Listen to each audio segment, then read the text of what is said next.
Hace un minuto, el palacio de Buckingham fue sacudido hasta sus cimientos. El rey Carlos firmó un testamento secreto que desató una guerra. Cuando Camila escuchó su contenido, se puso de pie de un salto en una explosión de furia que hizo añicos el protocolo real solo para ser purgada y despojada de su poder en un acto de protección brutal hacia William. ¿Es este el fin de Camila o el comienzo de su venganza? Sucedió como lo hacen todos los desastres reales. Silenciosamente, detrás de puertas cerradas, en la penumbra de su cámara privada en el palacio de Buckingham, la pálida luz dorada de una lámpara de escritorio era la única defensa contra el silencio opresivo de una noche londinense. El rey Carlos III estaba sentado allí, su sombra alargándose sobre el antiguo escritorio de roble, un monarca enfrentándose a su propia mortalidad. Las arrugas en su frente parecían más profundas bajo la luz, testigos de un reinado que, aunque breve, había estado marcado por la turbulencia, desde la reparación de las grietas familiares hasta la preservación de la supervivencia de la monarquía en un mundo que cambiaba a una velocidad vertiginosa. Su mano temblaba ligeramente mientras sostenía la pluma estilográfica. El metal frío contra su piel era un duro recordatorio de la cruda realidad. En 2 días se celebraría una reunión del Consejo Especial, un cónclave de los más altos poderes del reino, pero solo él sabía que su contenido sacudiría los mismísimos pilares de piedra de este palacio. El rey Carlos comenzó a escribir las primeras líneas de lo que susurros de informantes ya describían como el testamento más explosivo en décadas. Cada trazo inclinado sobre el fino papel hecho a mano era un golpe contra el rígido protocolo Windsor, un acto de un hombre preparándose para ceder el control. No comenzaba con secas cláusulas legales, sino con una amarga confesión sobre su salud. Los informes médicos confidenciales del último año, la fatiga prolongada que se negaba a ceder y la creciente sensación de impotencia ante una agenda implacable lo habían llevado a esta decisión irrevocable. Escribió con franqueza sobre su declive físico, algo inaudito para un rey del que se espera que proyecte una autoridad inquebrantable hasta su último aliento. Era una admisión que ningún monarca británico había hecho en papel con tanta crudeza. Una vulnerabilidad que la institución siempre había considerado su mayor debilidad. Sabía que una vez que este documento fuera revelado, las posiciones de muchos cambiarían y las tormentas serían inevitables. Pensó especialmente en Camila, la esposa que lo había acompañado en cada triunfo y prueba, la mujer por la que había arriesgado todo, pero que ahora, por la necesidad de la corona, podría encontrarse empujada a los márgenes de estos nuevos y brutales planes. La corona exige sacrificios, y él estaba a punto de sacrificar la paz de su propio hogar por la estabilidad del trono de su hijo. Cuando se completaron las líneas finales, Carlos dejó lentamente la pluma. Miró el borrador, un documento que contenía decisiones que podrían remodelar la historia de la monarquía británica durante décadas. Era un acto de preservación, uno que la monarquía tenía demasiado miedo de hacer hasta ahora. Finalmente, firmó su nombre en la parte inferior con un trazo decidido. La tinta negra, sellando el destino de su familia. El reloj del palacio dio las campanadas con su ritmo constante, señalando la profundidad de la noche. Se levantó y caminó hacia la ventana, contemplando los terrenos del palacio envueltos en la niebla característica de Londres. «Espero que esta sea la decisión correcta para todos», murmuró para sí mismo. El sobre, sellado con cera roja con el escudo real, descansaba silenciosamente sobre el escritorio como una bomba de combustión lenta, esperando el amanecer para alterar el destino de un imperio entero. La corona se había agrietado, no por un ataque externo, sino por la tinta de un rey moribundo. El testamento no era solo un documento de Estado. Era el campo de batalla final del corazón de un rey.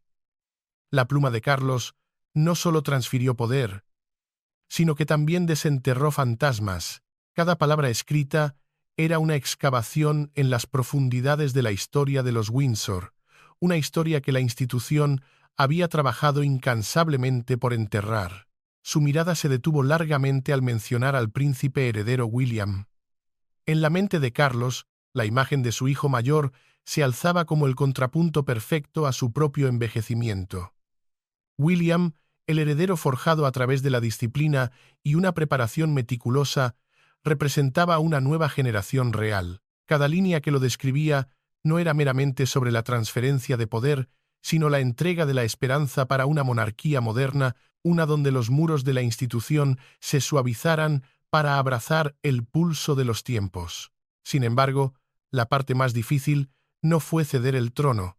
Su pluma vaciló, la tinta filtrándose ligeramente en las fibras del papel mientras comenzaba a escribir sobre Harry. Los eventos de 2020, cuando los Sussex se alejaron de los deberes reales para mudarse a América, seguían siendo una herida abierta en el corazón de Carlos. Describió el dolor de un padre viendo a su familia desgarrada por malentendidos, la brutalidad de los medios y elecciones personales extremas, pero esto no era solo el lamento de un padre, era el cálculo de un rey. En el testamento expresó un deseo ardiente, la reconciliación. Escribió sobre querer que Harry y su esposa regresaran, no como un gesto diplomático, sino como una reunión de sangre. Carlos entendía una verdad fundamental que la institución prefería ignorar. Si la familia no podía sanar internamente, el futuro reinado de William estaría eternamente atormentado por los fantasmas del pasado. Y en el centro de esa herida, otro fantasma se agitaba, el más poderoso de todos, la memoria de Diana. Proteger el futuro de William también significaba sanar la división que él sabía que habría destrozado a su madre. La única mujer a la que pasó su vida tratando de dejar atrás acababa de regresar, no en los titulares, sino en sangre y en la tinta de su última voluntad. El documento era un intento desesperado de corregir los errores del pasado, de asegurar que el legado de Diana, encarnado en la unidad de sus hijos, no se perdiera para siempre en el amargo exilio de California. La corona siempre ha reclamado control sobre el tiempo. Cada momento de la vida de un miembro de la realeza está contabilizado, excepto el de una persona, el de Diana. Y ahora, Carlos admitía en su propia mano que esa ausencia había dejado una herida incurable. La línea de tiempo de la monarquía no solo tenía agujeros, tenía heridas, y este testamento no era una cura, sino la admisión de que la hemorragia nunca se había detenido. En la mañana en que el testamento iba a ser anunciado, el Palacio de Buckingham despertó en una atmósfera cargada de inquietud. La citación de emergencia para todos los miembros clave de la familia y los asesores más confiables a una hora tan temprana no tenía precedentes y evocaba los momentos más dolorosos de la historia real. En los pasillos largos y resonantes, donde normalmente solo se oye el suave murmullo de una maquinaria bien engrasada, los pasos del personal de alto rango sonaban apresurados pero cautelosos. El aire era denso, pero no de celebración. Era frío, controlado, calculado. El personal del palacio, conocido por su compostura absoluta y su discreción legendaria, ahora se movía con ojos esquivos. Colocaban delicadas tazas de té de porcelana con manos que temblaban visiblemente. El leve tintineo de la porcelana contra la plata, normalmente un sonido de confort y rutina, sonaba extrañamente fuera de lugar en el silencio sepulcral que lo envolvía todo. Todos se preguntaban la razón de la reunión. ¿Un anuncio sobre el deterioro de la salud del rey? ¿Un cambio de personal impactante? Las especulaciones sin palabras se extendían como una corriente subterránea a lo largo de las paredes, revestidas con los severos retratos de monarcas anteriores que miraban desde lo alto como si fueran los únicos conocedores del secreto. Fuera de las puertas principales, la quietud del palacio contrastaba por completo con el caos del mundo exterior. Cientos de lentes de los medios de comunicación se habían instalado desde el amanecer, formando un bosque de equipos apuntando directamente al icónico balcón. Reporteros veteranos, acurrucados en largos abrigos, tenían los ojos agudos y escrutadores, analizando cada limusina oscurecida que rodaba lentamente a través de las puertas. El público, siempre sensible a los cambios de poder, comenzaba a congregarse en número creciente. Su silencio llevaba el peso de la anticipación, una mezcla de curiosidad y ansiedad sobre el gran evento que se gestaba detrás de las enormes puertas de roble. En el interior, la tensión era un ente vivo. El silencio zumbaba con algo invisible, como una tormenta antes de tocar el suelo. No era la ausencia de sonido, sino la presencia de un miedo no expresado, una pregunta que nadie se atrevía a formular en voz alta. Los conocedores dicen que en esos momentos el palacio no es un edificio, sino una criatura viviente que contiene la respiración esperando el golpe. La monarquía siempre ha sabido cómo enterrar historias, pero la atmósfera de esa mañana sugería que esta vez una historia estaba a punto de desenterrarse, una que ni siquiera los gruesos muros de Buckingham podrían contener. Y mientras el sol se elevaba sobre un Londres ajeno, el destino de la corona pendía de un hilo, a punto de ser cortado en una sala de reuniones cerrada. En la antecámara privada, los miembros de la familia real aparecieron uno por uno, cada uno un arquetipo en este drama silencioso. El príncipe heredero William entró con una expresión endurecida, sus cejas ligeramente fruncidas, como si intentara descifrar el significado oculto en la citación de su padre. No se sentó, sino que se quedó junto a la ventana. Su mente era un enredo de hipótesis sobre la salud de su padre, el estado de la corona y la perpetua sombra de su hermano. Su mano, inconscientemente, agarraba su reloj de pulsera, como si quisiera detener el tiempo antes de la revelación que se avecinaba. La princesa Ana, la guardiana de hierro de la tradición, mantenía su gélida compostura, sus agudos ojos observando cada movimiento. Su presencia servía como un ancla en la tormenta, un recordatorio viviente de la continuidad ininterrumpida. Sin embargo, incluso ella no podía ocultar su inquietud en la forma en que ajustaba constantemente los guantes de cuero en sus manos, un pequeño tic que delataba la tensión bajo la superficie. La llegada de Camila se convirtió en el foco de las corrientes subterráneas. Entró caminando con la gracia equilibrada de una reina, pero sus ojos se movían constantemente, buscando cualquier mirada reveladora de sus secretarios privados. Sentía un cambio en la actitud del rey Carlos desde la noche anterior, una extraña distancia y una resolución que nunca antes había visto. Era un frío que no reconocía, una finalidad que le helaba la sangre. Sus palmas estaban ligeramente húmedas. Podía sentir que la posición y la influencia que había construido minuciosamente durante décadas, superando el escrutinio público y la hostilidad interna, ahora se enfrentaban a una prueba brutal. Cada paso que daba sobre la alfombra roja, cada asentimiento de saludo, llevaba una sutil defensa. Cuando el gran reloj del salón sonó para señalar la hora de la reunión, el aire pareció quedarse sin oxígeno. Los miembros de la realeza comenzaron a moverse hacia la gran sala de reuniones, en formación, silenciosos y solemnes, creando una escena a la vez magnífica y sombría. El susurro de la seda y el suave tintineo de los metales eran los únicos sonidos que rompían el silencio.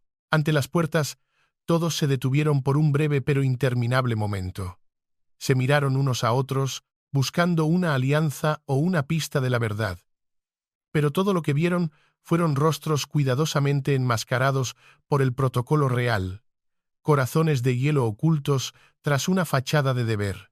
El mayordomo principal, con impecables guantes blancos, abrió lentamente las dos pesadas puertas. Una inundación de luz de los magníficos candelabros se derramó, tragándose las figuras de cada persona mientras entraban. Las puertas de roble se cerraron con un golpe sordo que resonó en el pasillo, un sonido que marcó el final de la falsa calma de los viejos tiempos y el comienzo de una guerra civil dentro de los muros del palacio. Dentro de la gran sala de reuniones, el aire se sentía sofocante bajo un frío de solemnidad.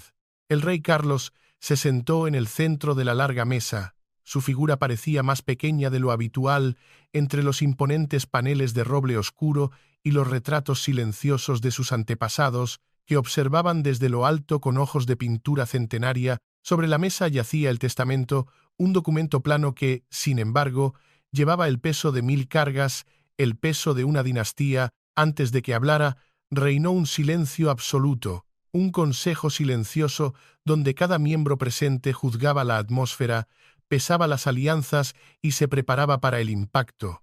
William mantenía la mirada fija en su padre, una máscara de deber filial ocultando un torbellino de ansiedad. Sabía que su vida estaba a punto de cambiar de forma irrevocable y sentía la mirada de la historia sobre sus hombros. La princesa Ana, siempre la pragmática, La roca de la familia estudiaba no al rey, sino a Camila. Con su instinto afilado por décadas de intriga palaciega, sabía que cualquier amenaza a la estabilidad de la corona, cualquier desafío al orden establecido, vendría de esa dirección. No era una cuestión de afecto, sino de poder, y Ana entendía el poder mejor que nadie. Camila, por su parte, intentaba proyectar una calma regia, la compostura que había perfeccionado durante años de ser la otra mujer. Pero la tensión en su mandíbula y la forma en que sus dedos tamborileaban imperceptiblemente sobre la mesa la delataban. Sentía que el poder se le escapaba, que el suelo bajo sus pies se estaba volviendo inestable. Esta no era una reunión familiar, era un juicio. Este no era un consejo de ministros discutiendo políticas, era un tribunal familiar donde se iba a dictar sentencia sobre el futuro de todos los presentes. La monarquía, en su esencia, no se rige por leyes escritas, sino por protocolos no dichos, por la percepción y, sobre todo, por la sangre. Y en esa sala, la historia estaba a punto de ser reescrita por la mano de un hombre que había decidido que la supervivencia de la institución era más importante que los lazos del matrimonio. El silencio se prolongó, zumbando con algo invisible, como una tormenta antes de tocar el suelo. Cada segundo que pasaba llevaba el peso de la historia, una historia a punto de ser violentamente alterada. Era la calma antes de la purga. Cuando el rey Carlos comenzó a leer en voz alta, su voz carecía de la resonancia de los discursos públicos. Era baja, temblorosa, pero llena de una resolución inquebrantable que cortaba el aire como un cuchillo. Cada palabra del rey despojaba otra capa de la frágil ilusión de paz que la familia real había proyectado durante tanto tiempo. El momento en que las frases transferencia del trono y príncipe heredero William fueron pronunciadas formalmente, la atmósfera en la sala se congeló instantáneamente. Un silencio aterrador descendió, del tipo en el que uno podía escuchar el latido frenético de su propio corazón o el leve susurro de la seda con cada respiración apresurada. Todos los presentes, desde los miembros de la familia hasta los asesores principales, permanecieron congelados en su lugar como si se hubieran convertido en piedra. La reacción de William fue de una feroz contención. Sus hombros se tensaron, sus nudillos se blanquearon mientras se aferraban al reposabrazos de madera. Su rostro no traicionaba ninguna emoción, pero sus ojos ardían con un profundo desconcierto ante la repentina carga que se le imponía. El pasado había regresado como una orden, no como un recuerdo. El rey no solo estaba abdicando del poder, estaba ejecutando un realineamiento de la monarquía, no por la fuerza, sino por la historia, por la sangre. La corona se estaba realineando con el linaje de Diana. Camila, sentada a su lado, sintió cómo cada palabra la empujaba más hacia el frío, hacia la periferia del poder que tanto le había costado alcanzar. El testamento no solo nombraba a William como el futuro, implícitamente la nombraba a ella como parte del pasado, una regente consorte cuyo poder se desvanecería con la salud de su esposo. Era una degradación, una humillación pública disfrazada de protocolo. No era afecto lo que buscaba, era legitimidad, y en un solo documento, esa legitimidad le estaba siendo arrebatada. Esta era una revelación que podía trastocar no solo la línea de sucesión, sino toda la estructura de poder que ella había construido meticulosamente, ladrillo a ladrillo, sobre las ruinas del matrimonio de Carlos con Diana. El cuento de hadas era una mentira, y el palacio, en ese instante, lo supo. La traición no era solo personal, era una traición a la narrativa que habían vendido al mundo, la historia de un amor redimido y una segunda oportunidad. Pero en el cálculo final de un rey, la historia siempre pesa más que el amor. Y la historia, en la casa de Windsor, siempre tiene el rostro de la mujer que no pudieron proteger. El silencio no fue roto por palabras, sino por una acción repentina y violenta que rasgó el tejido del decoro real. Camila se levantó bruscamente. El chirrido de su silla al raspar el suelo de madera cortó el aire solemne como un latigazo, un sonido crudo y discordante en un mundo de susurros y movimientos medidos. Su rostro, habitualmente compuesto, perdió el color antes de enrojecer de una ira que se extendió por su cuello, una marea de furia y humillación. Sus ojos se clavaron en Carlos, llenos de conmoción y del profundo aguijón de la traición. No ofreció argumentos políticos ni súplicas diplomáticas. Su rebelión fue visceral, primitiva. Cada gesto, la forma desafiante en que enderezó la espalda, el rápido subir y bajar de su pecho, hablaba volúmenes de su oposición. Era pánico, era rabia, era miedo. En su mente, esta decisión era un golpe mortal al papel y al estatus que había pasado toda una vida construyendo, soportando un escrutinio interminable para alcanzarlo. Convertirse en reina viuda mucho antes de lo esperado, despojada del poder real y la influencia directa junto al rey, era algo para lo que nunca se había preparado mentalmente. Interrumpió a su esposo, al rey, en una explosión tan feroz que hizo añicos el protocolo real. Fue una violación brutal del protocolo Windsor, un acto impensable de rebelión en el corazón mismo del poder. La monarquía, una institución construida sobre la base del silencio y el decoro, fue testigo de una cruda y desnuda muestra de ambición herida.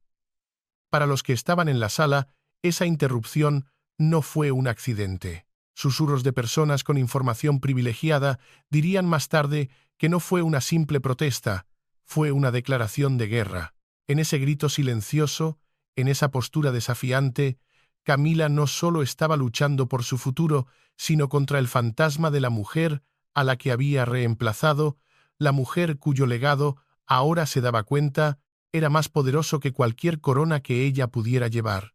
La furia de Camila no era solo por la pérdida de poder, era por la amarga comprensión de que, al final, nunca había ganado realmente. La aguda reacción de Camila envió una onda de intenso conflicto a través de la sala, una onda expansiva de desafío que debería haber provocado un debate, una toma de partido. Sin embargo, en contra de cualquier expectativa de apoyo o discusión colectiva, los demás miembros de la familia real optaron por bajar la cabeza o mirar a un espacio vacío. Nadie se movió. Nadie habló. El silencio fue su veredicto. La princesa Ana, la figura más formidable de la sala después del rey, mantuvo su expresión de hierro, pero un leve, casi imperceptible asentimiento de su cabeza, un movimiento tan minúsculo que solo un observador atento podría haber captado, reveló que había aceptado este acuerdo. Para Ana, la monarquía era una entidad por encima de las personas, y la decisión de Carlos, aunque brutal, era un paso necesario para protegerla. Este consenso silencioso, liderado por la figura de Ana, formó un círculo invisible que se cerró sobre Camila, convirtiendo su protesta en una postura solitaria y desesperada. No fue una purga legal, fue una simbólica, y para la monarquía, el simbolismo siempre lo ha significado todo. En ese instante helado, se dio cuenta de que su poder nunca había sido suyo. Había sido un préstamo condicionado a la vida y favor del rey, y ese préstamo acababa de ser revocado. Al darse cuenta de su aislamiento, de que incluso sus parientes más cercanos la habían abandonado a su suerte, Camila no pudo contenerse más. La rabia dio paso a una fría y lúcida desesperación. No esperó a que la reunión terminara con la farsa de una ceremonia adecuada. Con un movimiento decidido, se dio la vuelta, su larga falda barriendo el suelo con un susurro airado. Caminó rápidamente, sus tacones altos golpeando el suelo con secos y agudos clics que resonaron como disparos en el espacio cerrado, cada paso un eco de su humillación. La puerta de la sala de reuniones se abrió una vez más y se cerró de golpe detrás de ella con fuerza, dejando un vasto vacío y una atmósfera pesada como el plomo. El rey Carlos permaneció sentado, con la cabeza ligeramente inclinada, el testamento temblando débilmente en sus manos. Había anticipado la tormenta, pero la furiosa partida de su esposa, el sonido de esa puerta cerrándose, todavía dejó un dolor sin nombre en su pecho. En la sala se había alcanzado un consenso, pero el precio era una fractura justo en el corazón del poder. La reina había sido exiliada, no por decreto, sino por el silencio de su propia familia. Después de que la puerta de la gran sala de reuniones se cerrara, El rey Carlos caminó por el pasillo silencioso que conducía a los aposentos privados de la reina. Sus pasos, ya ralentizados por la carga de la edad, ahora se sentían aún más pesados bajo el peso de la decepción que le oprimía el pecho. Se detuvo ante la puerta de madera intrincadamente tallada, respiró hondo para calmar su corazón acelerado y la abrió.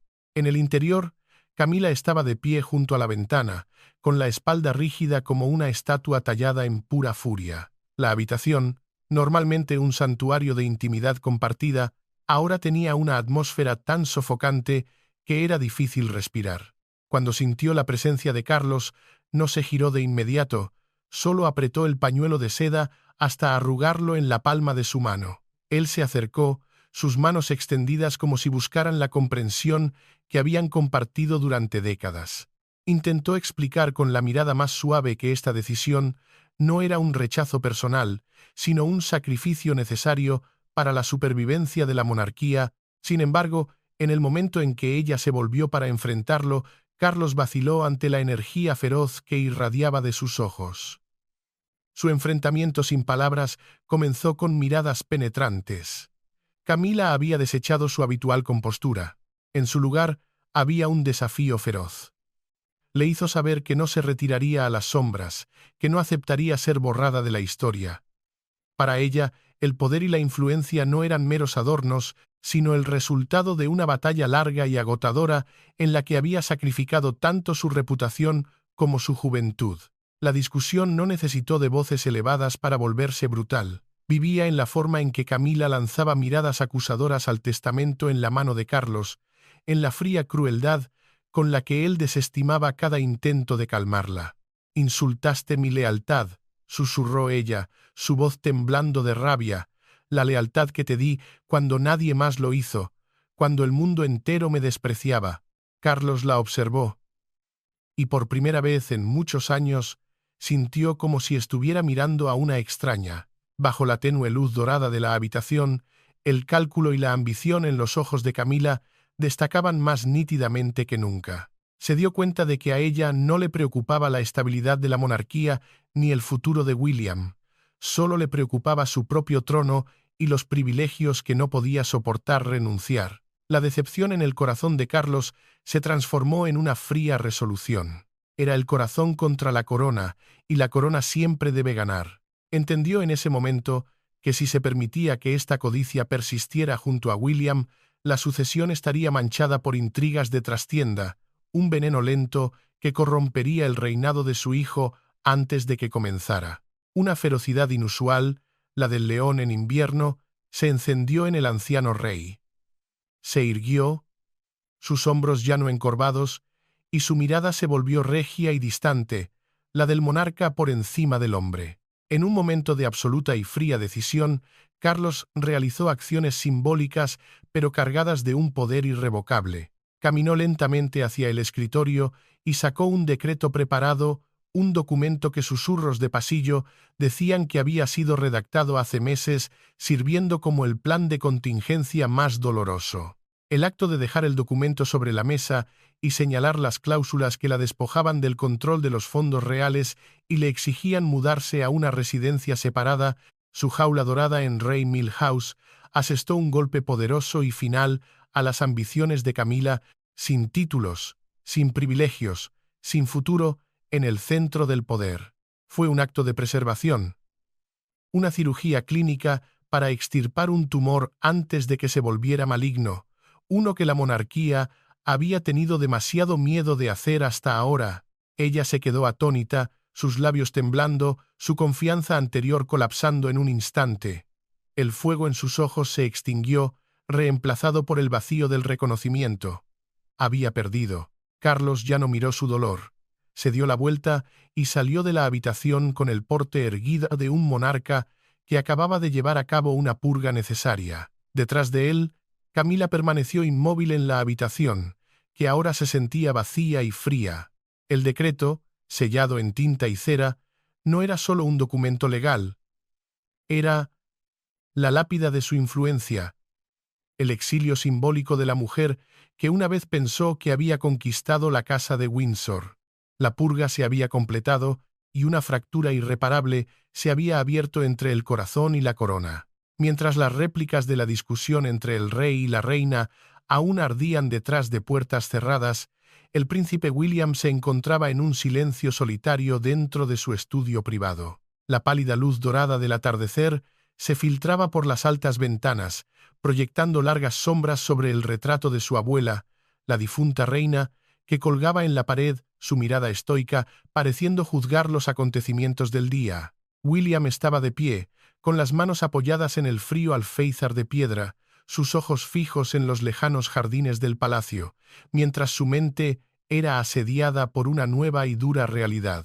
Convertirse en el heredero aparente de forma tan abrupta no trajo ninguna emoción de victoria. En cambio, le oprimía los hombros como un peso de 1000 toneladas, el peso de siglos de historia, convergiendo en este único momento. Cada gesto que hiciera ahora ya no le pertenecía a él como individuo, sino a la monarquía misma. Se llevó una mano a la sien, donde un dolor de cabeza sordo había comenzado a palpitar desde la reunión del consejo. Se imaginó la coronación, no como un evento lejano, sino como una inminente realidad, la pesada corona de San Eduardo sobre su cabeza, un símbolo de poder supremo, pero también el grillete final que ataría su libertad para siempre se convertiría en un símbolo, una encarnación viviente de la nación, y en el proceso, el hombre, William, se desvanecería. La soledad del poder, un cliché sobre el que había leído en libros de historia, comenzó a filtrarse en cada poro. Se dio cuenta de que a partir de este momento ya no tendría verdaderos amigos, solo asesores, aliados y adversarios. Tendría que aprender a ocultar hasta el más mínimo destello de emoción detrás de una máscara de hierro, a mantenerse firme en medio de las fracturas que desgarraban a su familia. El conflicto entre su padre y Camila, la ausencia de su hermano y las enormes expectativas del público, lentamente se puso de nuevo su chaqueta militar, enderezando su postura, forzándose a entrar en el molde de un futuro rey. Salió al balcón y miró hacia la multitud que se congregaba en la distancia. Los flashes de las cámaras de la prensa parpadeaban continuamente como pequeños relámpagos en la creciente oscuridad. No saludó, ni sonrió, simplemente se quedó allí, inmóvil y regio contra las sombras que se profundizaban. Sabía que sus días de descanso habían terminado y que una vida de completa devoción al trono ahora se extendía ante él. Este es solo el comienzo, susurró para sí mismo, una promesa y un lamento disolviéndose en el viento de la noche. Los pensamientos de William volvían una y otra vez a las palabras del testamento de su padre, especialmente a la súplica de reconciliación con Harry. Caminó lentamente hacia su escritorio, donde una vieja fotografía, deliberadamente colocada allí por un ayudante leal, mostraba a los dos hermanos en uniforme militar, sonriendo brillantemente antes de que profundas grietas los separaran. La imagen era un doloroso recordatorio de un tiempo en que su vínculo parecía inquebrantable, un pacto de hermanos forjado en la pérdida compartida de su madre. Un feroz conflicto interno estalló dentro de él. Por un lado, era el guardián de las reglas y la estabilidad real, el futuro rey que debía anteponer la institución a todo. Era el hombre que había visto a su hermano y a su esposa lanzar acusaciones contra la misma familia que ahora él debía liderar. Harry, a sus ojos, había traicionado no solo a la familia, sino a la corona. Por otro lado, seguía siendo un hermano. Llevaba la misma sangre, la sangre de su madre, que anhelaba reparar los lazos rotos. Se preguntó si abrir la puerta para dar la bienvenida a Harry sería un acto de generosidad que fortalecería la imagen moderna de la monarquía o si encendería una nueva controversia en el preciso momento en que la institución necesitaba más estabilidad. ¿Sería visto como un estadista magnánimo o como un líder débil incapaz de mantener el orden en su propia casa? Sus dedos rozaron ligeramente el marco de la foto y luego se retiraron como si hubieran tocado algo ardiente. El equilibrio entre el deber de un futuro monarca y las emociones de un hombre era la ecuación más difícil que jamás había enfrentado. La verdad escrita en sangre era un lazo innegable, un vínculo que ni la distancia ni los titulares podían borrar. Pero la traición a la institución era una herida que sangraba sobre la misma corona que pronto llevaría. El fantasma de su hermano no estaba solo en California. Estaba allí mismo, en su estudio, en sus pensamientos, en el rostro de su padre. Y William sabía que antes de poder ser rey para una nación, tendría que decidir qué clase de hermano estaba dispuesto a ser. La estabilidad del trono podría depender de ello. El pacto de los hermanos, roto por la distancia y el deber, ahora se convertía en una vulnerabilidad estratégica para su futuro reinado. Una semana después del histórico anuncio del testamento, el Palacio de Buckingham se había despojado de su habitual y solemne silencio. En medio del torbellino de preparativos para la inminente, aunque no anunciada transición de poder, los ecos de la crisis con Camila aún persistían como fantasmas en los rincones sombríos del palacio. Su ausencia en las sesiones de planificación creaba un vacío silencioso pero pesado, una pregunta no formulada en los labios de cada cortesano. No hubo un anuncio público ni una palabra de condena pública. Sucedió como lo hacen todos los destierros reales, silenciosamente. El personal del palacio, siguiendo las órdenes directas y escuetas del rey Carlos, trasladó los baúles personales de Camila a Clarence House. No a su amada Rey Milhouse, su santuario personal, sino a la residencia oficial que ahora se sentía como una jaula dorada. Sus pasos eran lo más ligeros posible, como si incluso el sonido más pequeño pudiera romper la frágil armonía que ahora pendía en el aire. Cada objeto, cada vestido, cada joia que era cuidadosamente embalada retirada de los aposentos de la reina en Buckingham, era un clavo más en el ataúd de su influencia. Carlos se sentó en su estudio, sus ojos cansados, siguiendo el último vehículo que transportaba las pertenencias de ella mientras partía por el patio. No sintió arrepentimiento, era el frío y clínico cálculo de un monarca asegurando su legado. Sin embargo, la tristeza de una familia que nunca podría estar completa, una familia fracturada por sus propias decisiones de décadas pasadas, permanecía grabada profundamente en su rostro envejecido. La purga simbólica se había completado. El palacio se estaba realineando, no por la fuerza, sino por la historia. La mujer que había pasado décadas tratando de asegurar su lugar en el centro del poder, que había luchado contra la opinión pública y los fantasmas del pasado para llevar una corona, había sido borrada de la vida real con la misma discreción con la que una vez había entrado. El exilio no era geográfico, era existencial. Estaba fuera del círculo íntimo, una reina en el nombre pero una extraña en el poder. Una lección brutal de que en la monarquía la confianza debe ganarse y una vez rota es casi imposible de restaurar. Mientras tanto, el príncipe heredero William se sumergió en los rituales de ensayo, en los antiguos protocolos que dictan la transferencia de la corona. Se paró frente a un gran espejo con su uniforme ceremonial finamente bordado con hilo de oro, ajustando lentamente las medallas sobre su pecho. Cada joya, cada puntada, le recordaba una herencia que no podía rechazar, un destino que lo había alcanzado antes de lo previsto. Sin embargo, su mente fue agitada por una breve nota de su secretario privado, entregada en un sobre sin marcar. Fuentes en Montecito indican que el duque está considerando un regreso. La noticia, ambigua y no verificada, atravesó la niebla del conflicto como un rayo de luz, débil pero esperanzador. William miró su reflejo en el espejo, el rostro de un futuro rey, mirándolo de vuelta, y se preguntó si su hermano menor podría superar las heridas, el orgullo y la amargura para estar a su lado una vez más. Se dio cuenta, quizás por primera vez, de que aunque su reinado comenzaba en medio de fracturas y una transición dolorosa, la misma honestidad brutal sobre las debilidades de la familia que su padre había expresado en el testamento estaba creando una conexión sin precedentes con el público. Ya no eran una familia de cuento de hadas, eran una familia rota, como tantas otras, y en esa vulnerabilidad había una extraña forma de fuerza. La monarquía había sido protegida, pero su paz había sido rota. En el silencio que siguió, una verdad persistía.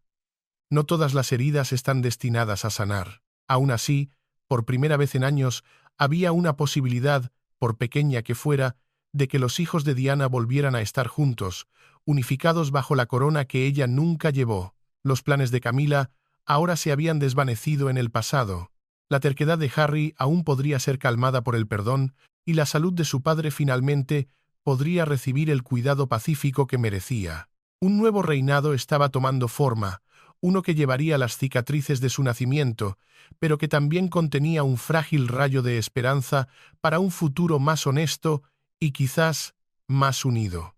En el balcón del palacio, la luz de un nuevo amanecer comenzó a extenderse, bañando en oro las agujas de la abadía de Westminster y las cúpulas del palacio.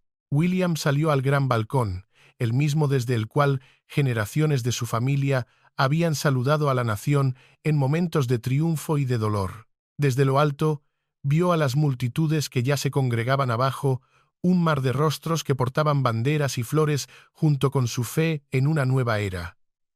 El aire era frío, pero el sol naciente prometía calor. Se inclinó, tocando el borde de piedra del balcón, sintiendo la base sólida de un palacio que se había mantenido firme durante siglos, un ancla en las turbulentas mareas de la historia.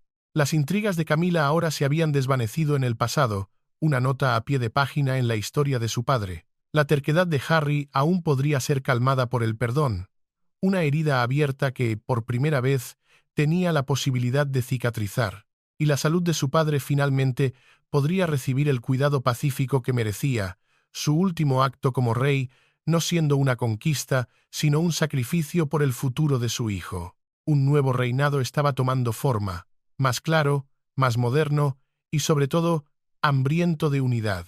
Mientras el sol ascendía, persiguiendo los últimos velos de niebla sobre el cielo de Londres, William levantó la cabeza. Su rostro se iluminó con la luz del sol, ya no mostrando la ansiedad de un heredero reacio, sino la tranquila determinación de un rey listo para abrazar su destino.